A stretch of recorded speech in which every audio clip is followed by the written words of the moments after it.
Episode 4: EV tariffs are back, and you're paying the price.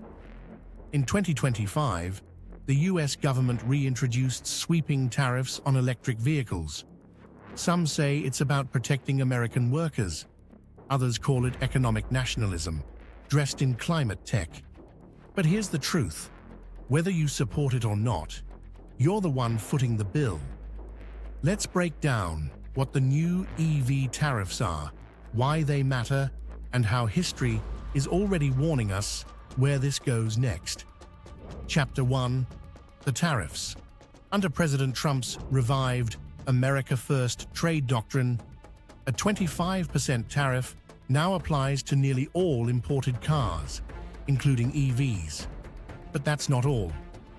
Chinese electric vehicles, battery components, and critical minerals are being hit with tariffs as high as 100%. The goal? Protect US auto jobs, boost domestic EV production, and reduce dependence on China's supply chain dominance. It's aggressive, it's bold, but it's also familiar. Chapter 2: A consumer breakdown. Let's translate that into real numbers. A mid-size foreign EV that once sold for $40,000, now, with a 25% tariff, retails for $50,000. That's $10,000 more before tax, title, interest, or insurance. Now consider a Chinese-made model hit with the 100% rate. That same $40,000 EV, try $80,000 plus, if it even makes it to market. And these aren't just hypothetical models. BYD, XPeng, NIO, major EV players from China, are being priced out of reach for US buyers. But when competition disappears, prices don't just go up on foreign models, they go up on everything. Why? Because fewer options mean less pressure on domestic automakers to compete. In the end, the consumer pays twice, once at the dealership and again on their monthly loan. Chapter 3: The Protectionist Playbook. We've seen this movie before.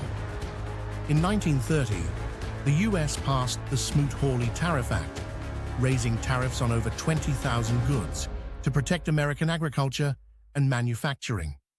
The result? A global trade war, mass retaliation, exports crashed. The Great Depression got deeper and longer. Even in 2018, steel and aluminum tariffs under Trump triggered targeted retaliation from the EU and China. Tariffs don't exist in a vacuum. They provoke and often escalate. The question isn't if there's a response, but how hard it hits and how far it spreads.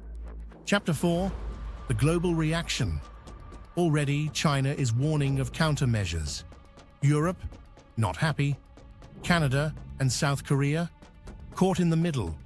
And even US automakers, the ones these tariffs are supposed to help, are quietly worried. Why? Because while you can block finished EVs, it's much harder to block all the batteries, circuit boards, and rare earth minerals your factories depend on. Tariffs may protect a brand, but they don't build a supply chain overnight. And when raw materials get more expensive, the cost trickles down fast. To production, to dealerships, to drivers. Chapter 5: Pushing allies away, empowering rivals. There's a bigger problem here than sticker shock. Tariffs like these strain alliances, especially when they impact friendly economies like Germany, Japan, and Canada, all of whom export EVs or parts to the US.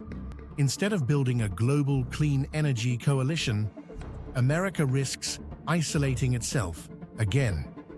Meanwhile, China is doing the opposite. Through its Belt and Road Initiative, global battery investments, and EV-focused trade deals with countries in Africa, Latin America, and Southeast Asia, China is scaling fast.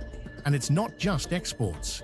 China is offering financing, tech, and infrastructure, building long-term economic influence far beyond EVs.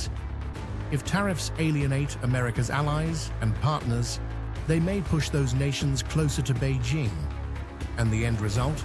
A shift in global power, not from war, but from economic momentum. Chapter 6. So, smart move or strategic misstep? This isn't just a consumer story, it's a global strategy question. Will EV tariffs kickstart American innovation? Or will they weaken global cooperation, embolden rivals, and raise prices across the board? Comment below. Are these tariffs justified protection or short-term politics with long-term consequences? And if you're into understanding the economic moves shaping our world, subscribe to the Modern Mercantilist, where we decode the trade-offs behind the headlines and break down what they mean for your wallet, your country, and the future.